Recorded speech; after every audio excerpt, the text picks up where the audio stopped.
ladies. I'm very, very happy to have you all with us tonight for this virtual festival event. And first, I will let you introduce yourself to our readers. You can start when you want. Maybe Kerrelyn? All right. Bonjour tout le monde. I'm Kerrelyn Sparks. I write paranormal and fantasy romance. And I've been writing a long time. I feel like a dinosaur these days. But I'm very happy to be here. And thank you, Fabiola, for hosting this. You're welcome. Hi, I'm Carrie Ann Ryan. I write paranormal and contemporary romance. And I've only been at this for 10 years, but that doesn't really seem like only these days. So I'm really happy to be here. And by the way, y'all ladies are some of my favorite paranormal authors. So this is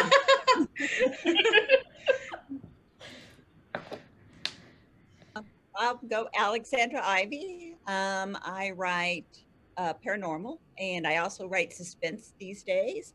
I also am a dinosaur, and I remember actually back long ago when I was one of the youngest ones there, and I'm like thinking back now, I'm like, how, I don't even know where the time went now, and now, you know, now I'm the old one. Bonjour, bonsoir. I'm Tina Folsom. I've been at this since 2010, one of the early self-publishers. And I think my French ones, I think the first French ones came out in 2012, I think, somewhere around there. So I've been around for a little while. And I went to the first conference, Fabiola, if you remember. Yes. Which was a lot of fun, fun. So it's a shame we can't travel these days, you know, but it'll get better. And yeah, I write mostly vampires and other, you know, paranormal creatures. Thank you very much. And we were so happy to have you with us for this first festival, Tina. Okay, so my first question. It is said that paranormal romance doesn't sell well anymore. Do you understand me well? Because I have a French accent, you know?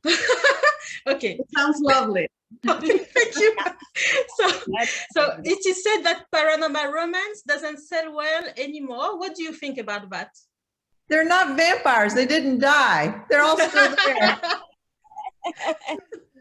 Yeah, they come in cycles, you know. It's like when True Blood on TV was popular, we sold a lot more vampire things. Then now Anne Rice, I think, has a deal for a vampire series on TV. So there's always a resurgence. It's always one cycle after the other. You know, as you said, vampires, you know, yeah, they don't die. They just come back again and again. And my 100th book releases in June. And I'm all indie, and so therefore I never really listen to when they say they can't sell anymore, because the readers are always there. So we'll find them and we'll write them, and our werewolves and vampires will be immortal, hopefully, with our books. And Alexandra, what do you think? I agree that with the cycles idea. I mean, at different times they sell in different ways, and I think sometimes it goes along with what's popular on TV. And it also, I think, goes with what's happening in the world. Like when with COVID and being home, I do feel people feel a real need for escapism. And I think paranormal offers that in a way that other genres don't. So I do think there's, you know, events in the world that also promote the popularity. Do you think that this problem can be also due to publishers? Well, publishers can believe something is dying, and then that will reflect who they buy. That's for sure. I mean, for years, I had 2 historicals actually I wrote, but they were set in the American Revolution, and I had terrible time selling them because the publishers only want things set in England or Scotland, and during Regency or Victorian times usually. So that is opening up a little bit. But I mean, a lot of times it's the publishers that are causing some of that because it's what they believe. And that's why I think you get so many self-published people, and then they'll go in there and prove them wrong. that something will sell well. Yeah, very true, because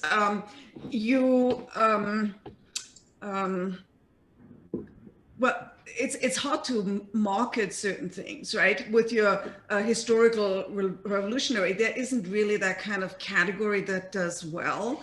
So it makes it really hard to publish and to market for that product. So I found that I write Greek gods as well.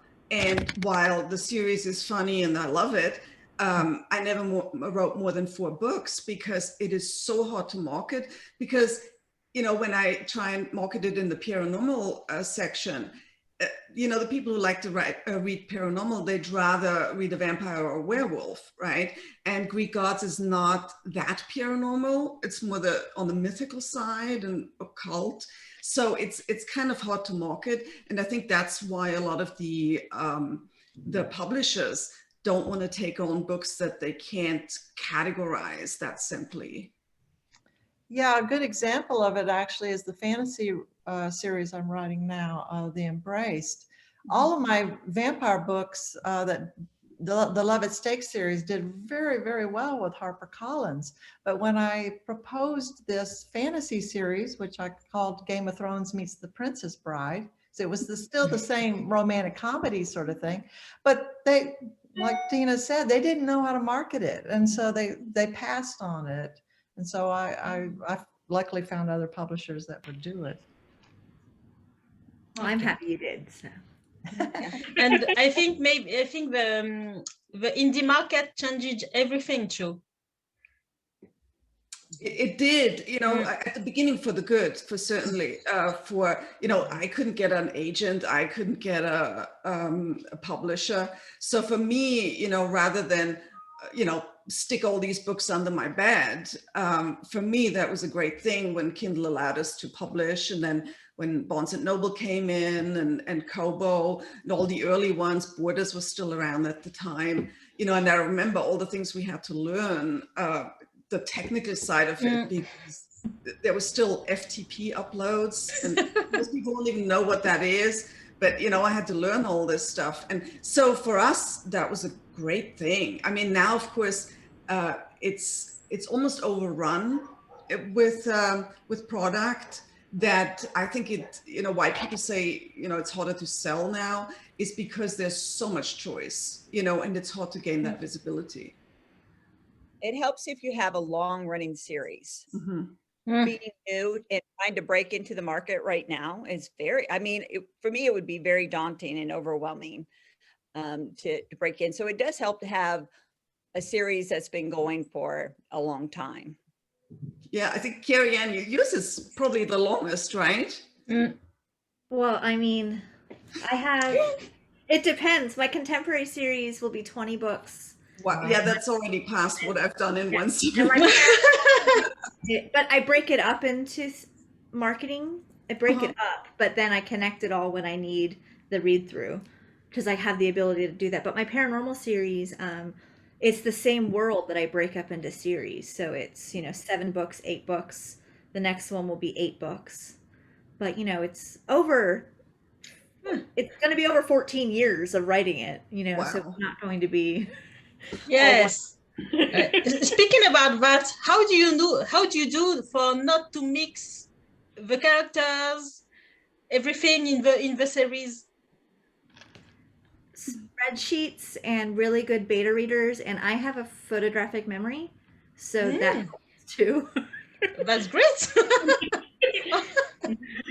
But no, it's spreadsheets. And when I worked with Alexandra, I was like, so I have this spreadsheet, is this okay? And you're like, I was like, I love you so much. I'm 20 books into the Guardian series and I've never had a spreadsheet in my life. And I was like, what? Yes, look at this. Yeah, I do mix things up occasionally. You know, I make the occasional mistake because I never started. I mean, these days people have a series Bible, right? Yeah, I always wanted to do one, but then it's like, okay, now that series is at an end, so what's the point now, right? So stuff slips through. But yeah, it's mostly readers actually who catch these little things, and then I go back and I fix it, and you know, pretend it's never happened. My original degrees were applied mathematics and chemistry. So looking at trying to figure out a world, I'm like, well, I need to be able to remember all this. So I'm just going to do what I'm good at.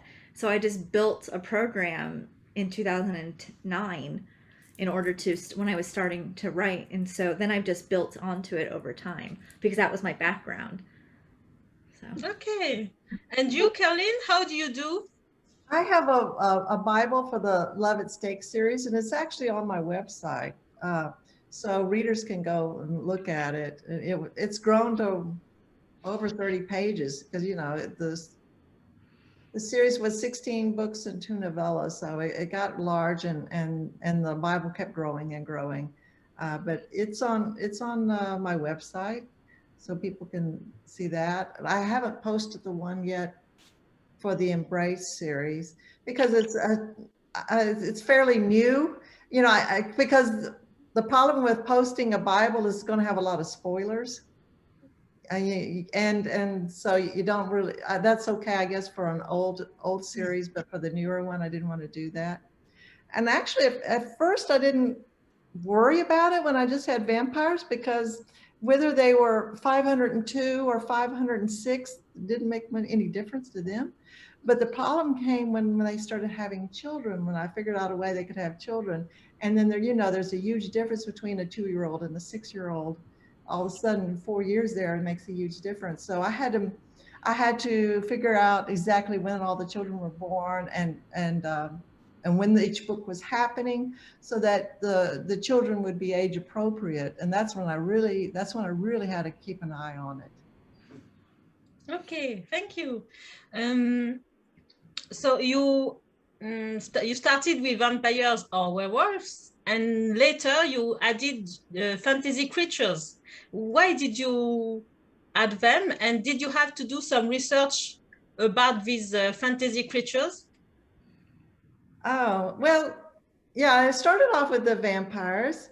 And, you know, when you're going about, well, it was 16 books, 2 novellas, and all of my vampires had pretty much the same skill set, you know, the skill set of a vampire. And so to make them all unique, I kept putting them into different backstories from a different country, different cultural background or whatever, to try to add a little variety to the series, so every book wouldn't seem like a retread of the last one. And and then when I got into adding shapeshifters, I had werewolves, werebears, werepanthers, weretigers. I even had a were-dolphin. I mean, you know, just for fun. But that was when, because each time I added a different shifter, I had to create a culture, you know, like a werebear culture, and how did they come to be? And that sort of world building. And that's when I realized how much I love world building. I had so much fun with that. And then when I added I added some angels and demons, and I just kept expanding the world because I wanted to keep it interesting and fresh with each book. And then when I started the fantasy series, that to me was just a culmination of years of world building. I eventually got to the point where I wanted to build a completely different world. And so that's when I did that. Okay. Yeah, Yes. For me, it came, you know, I also started with the vampires, right? In that Yes. the Love at Stake series. So I remember. So at some point I wanted different skill sets again, same as Kerrelyn. So I always wanted to be invisible and be able to go through walls, right? Because that'd be the coolest things to do.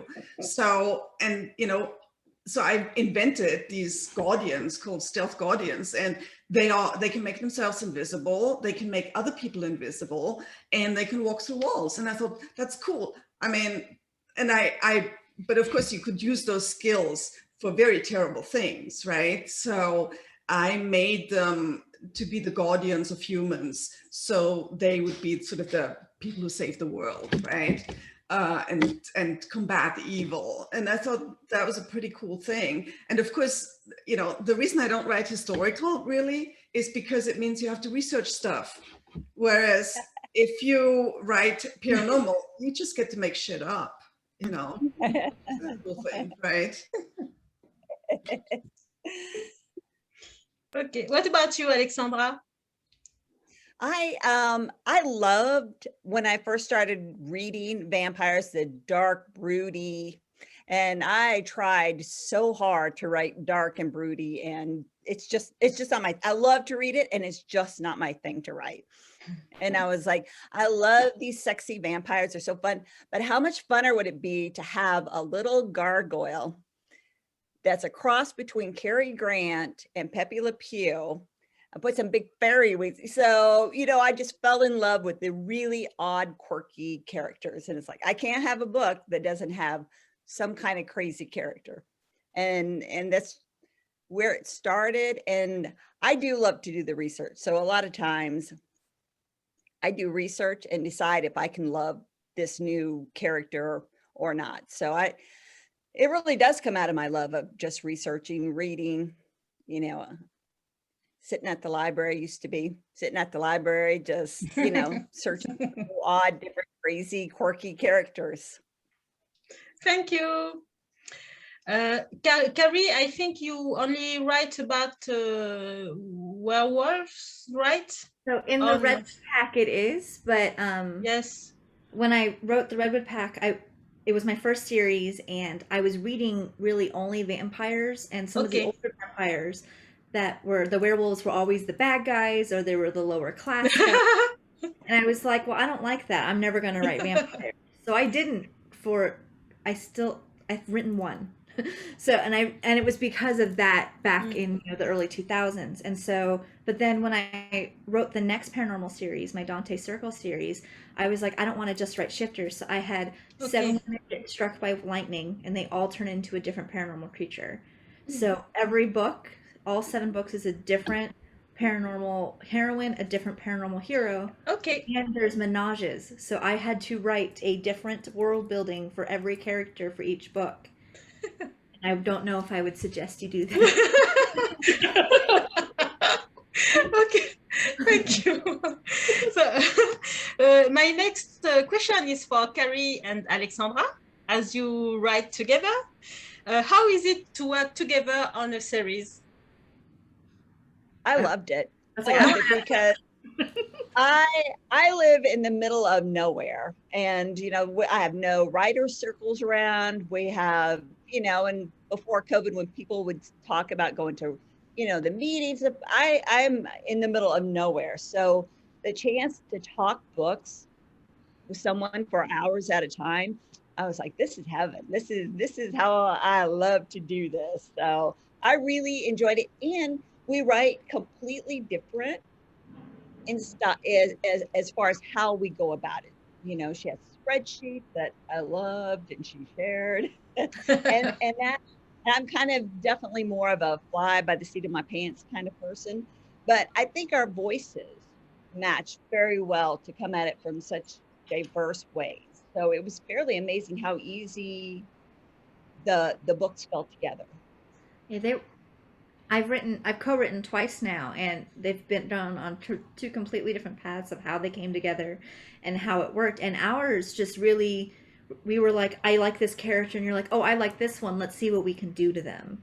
And it's sort of just tested how our writing went. And I like the fact that my best friend who was reading me, she didn't know who wrote which part, because we blended so well. And I did my best to elevate like to one of my favorite authors, you know, and I was like, okay, I need to be Alexandra Ivy. And so I just had a lot of fun with it, and it was different than anything else we had written, and it was just fun. It was, yeah. Okay. Do you want to add something, Tina? Because you tried, but yeah, go on. I co-wrote with Laura Adrian, and we started out the series, and we got like 2 books into it, basically, you know, it's 2 novellas in each box. So we wrote a total of 4 novellas of like 40,000 words or something each. And we sat down, the planning was done in person because we were in New Orleans at the time and we were able to plan stuff together. And then the writing was obviously done separately and stuff, but, you know, with pointers here and there, and plotted it out a bit together. The problem in the end was, I mean, I loved writing with Laura, but in the end, we each had our own series to continue. So there was this pressure of, also Laura at that point was then able to write full-length books again outside of her publisher's contract. And at that point, you know, she wanted to continue her series and I needed to catch up on mine too. And I have way too many series going, right? Which is another thing I don't necessarily recommend. So unfortunately, as much as I loved the idea and continuing it, because we planned to write a total of 10 novellas, we just couldn't. There was just no time. Everybody's schedule became so busy. And it's not like, I mean, I write fast, but not that fast. So it just, you know, it just didn't happen in the end, which was a shame, you know, because I mean, we like the same stuff. Okay. I still have people ask if Carrie Ann and I are going to, I mean, on a weekly basis. When is the next book coming out? When, you know, are you going to write something new together? So like, I think it's amazing. Since then, we've had marriages, we've had deaths and families, we've had 2 moves, we've had 15 different hair colors. I mean, we've done a lot. I love those hair colors. Okay, thank you very much. Okay, so now we are going to talk about the books you chose to talk about. Okay, starting with Kerrelyn. Do you want to start with your Embrace series? Okay, well, I did bring some books in here. This is everyone I guess knows this one. Yeah. This is the one that started the Love at Stake series, How to Marry a Millionaire Vampire. Which I wrote that proposal while I was high on NyQuil. I had the flu, and then it sold, and then I thought, oh, I have to finish this book without medication. And then here's the first book of the Embrace series, How to Tame a Beast in 7 Days. After writing so many vampire books where they did all have the same skill set, I wanted to write a series where every hero and heroine, and the heroines all got to have a magical power too. They weren't just there, you know, to fall in love with. The heroines and the heroes all had a different magical power. And so I've had lots of fun with that. St. Martin's Press did the first 3 books, and then Kensington picked it up. So you can see that with Kensington, it took a much different look. St. Martin's Press looked more paranormal, because they knew most of my readers were from a paranormal background, so they try to keep a paranormal look to it. But Kensington has gone all out fantasy, and they're really beautiful. This is How to Love Your Elf. This was book 4. And then the last book was The Siren in the Deep Blue Sea. And I thought that was the end, because I had 5 sisters and they each had their own book, 5 books. And I thought that was the end of the series. And I had actually did a proposal for something entirely different. And Kensington said, wait a minute, we're not ready to leave this series. Can we do 2 more? And I said, well, you know, the 5 sisters, there's no hidden sisters anywhere. The 5 sisters are gone. They're married, you know, they're happy, you know. They said, well, jump forward in 20 years and do the children. And so so these next 2 books are the next generation of the Embraced. I can see Carrie's reaction. She's very happy. Okay, what did you say? The title of the next one is When a Princess Proposes. And it doesn't come out till about a year from now. Sorry about that, but life has really gotten in the way. My husband was diagnosed with stage 4 cancer, and I became his caretaker. We've been fighting that.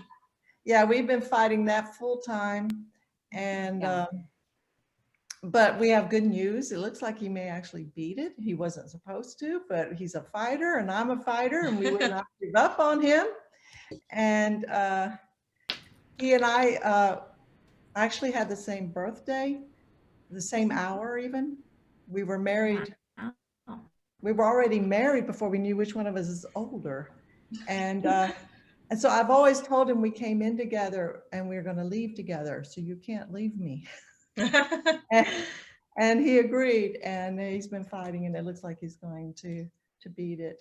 And so I'm trying to get back into the writing now full time. So it will. I mean, I'm sorry for the delay, but it was just something that couldn't be helped. And so the next book won't come out for a year.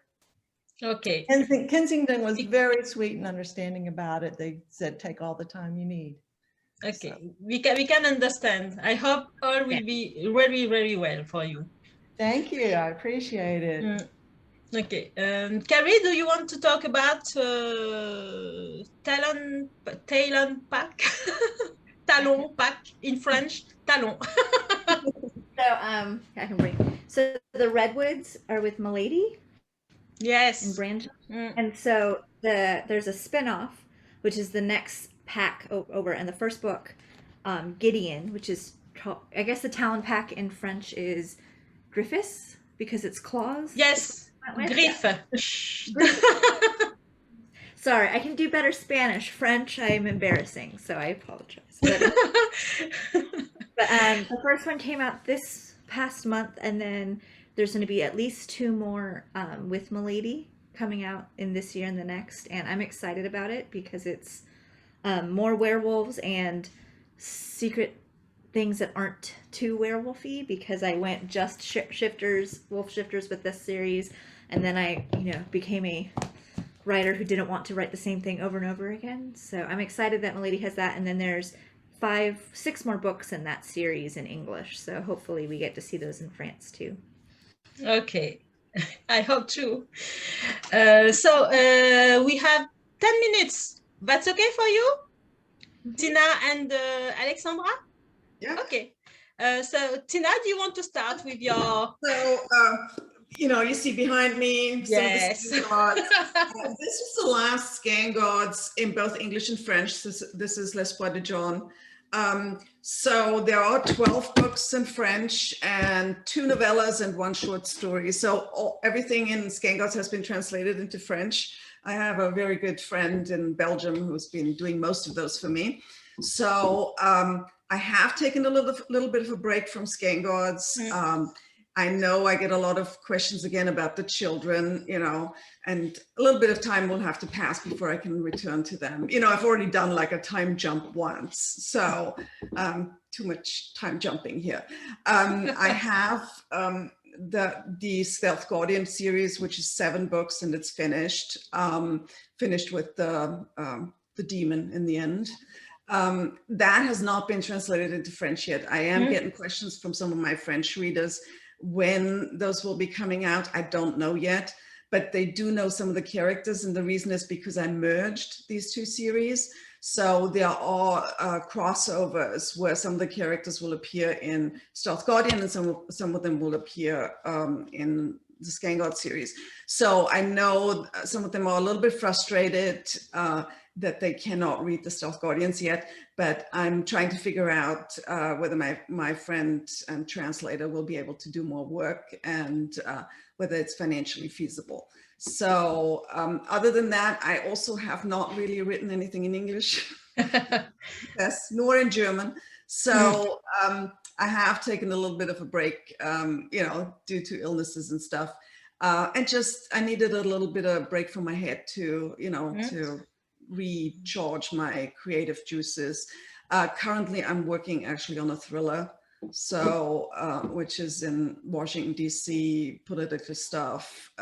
No romance. I wanted a little break from romance, but I've been working on that thing for like a year and stop and start and stop and start. So I think the pandemic kind of, I was just too down with the whole thing that I wasn't feeling the creativity. So I just took time for myself and didn't do anything, But so my dog got a lot of loving during that time. So now that I'm sitting at the computer again, you know, she's more like, where are you? What's happening? You know, like many pandemic dogs will actually feel soon, right?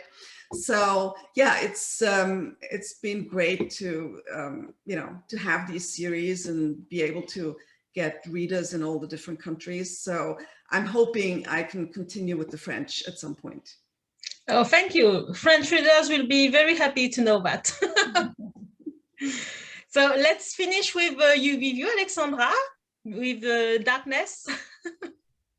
Yes, I just grabbed one. I don't have the latest one. I think is maybe up for pre-sale on Amazon, but The Guardian of Eternities, and they have been so fabulous about doing them and very rapidly after they, you know, have released here. So I just turned in book 20. So and I have a few novellas too that have gone through. So Bewitch the Darkness is mine. Darkness Betrayed, and then Bewitch the Darkness comes out.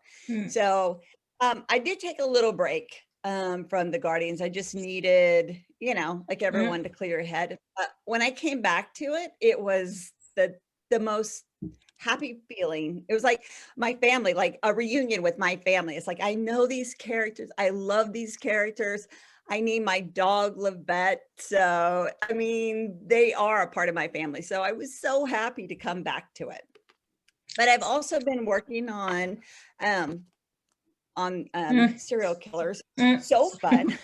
Yes. But like Tina will tell you, it's a little more grinding. It's a little more, I don't know. It takes an emotional toll. That the paranormal's fun.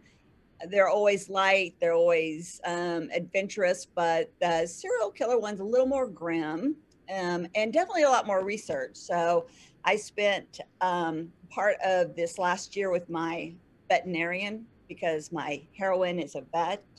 But, you know, it has to be a lot more real life. It has to be, they have to be able to perform, you know, the stuff that they would be able to perform and stuff. But I do think the suspense are being translated in German now. So I'm hoping they will soon be translated in France as well. I hope to. A little more popular there as it changes over. So, but. Okay. Well, do you want to say something else, or that's good for you? I'm good. Okay. Alexandra, I have your 20th book on my Kindle. And honestly, I will honestly say it's one of my very favorites. I know I say that a lot when it's like, but very much one of my very favorite ones because I have done redemption ones before, but I've never done a redemption one for heroine. Yes. She was such a bad. I know. Everyone's like, ooh. Yeah. I wasn't sure. I wasn't sure. I wanted to read this book, but it's in the series, and I have to. Yeah, and I'm excited about it because I loved how it turned out. So we'll see how you think, but it's the first female redemption story that I've done, so it was a lot of fun. Tina, you did Heroes Redemption in your Scanguard series. I did one, actually two in Scanguards. Zane is really redemption in a way, but more so Luther's return, because I mean he was the one who had plotted to kill Nina and Delilah, you know, for the heroines from book 1 and 2. And he had to go to a vampire prison after that. You know, they were lucky. He was lucky that they didn't kill him. So, so I had a hero that was kind of a bad guy at the beginning, you know, and turned out to turn into a good guy. So he's come full circle. I like redemption stories, you know. I did the same thing in the last book of the Stealth Guardian series, To Redeem the Demon, you know, which is kind of a bit of a harder thing to do. You know. because he's been fighting. Basically, he fought them for 6 books, and then what? In book 7, he's the good guy. It's a bit tough, but fun.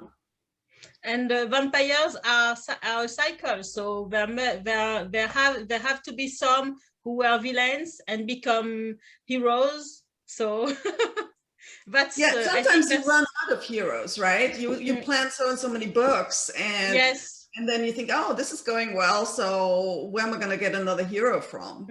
So sometimes you have to grab the villain and get him, right? Exactly. Okay, so thank you very much, ladies. I was very, very, very happy to have you with me tonight. And well, I wish you well, and I hope all will be good for you, all of you. Take care and see you next time, maybe in Paris. Oh, Carrie, I will be at the RAR. Yes, I'll see you there. Thank you. Bye. Thank you. Bye.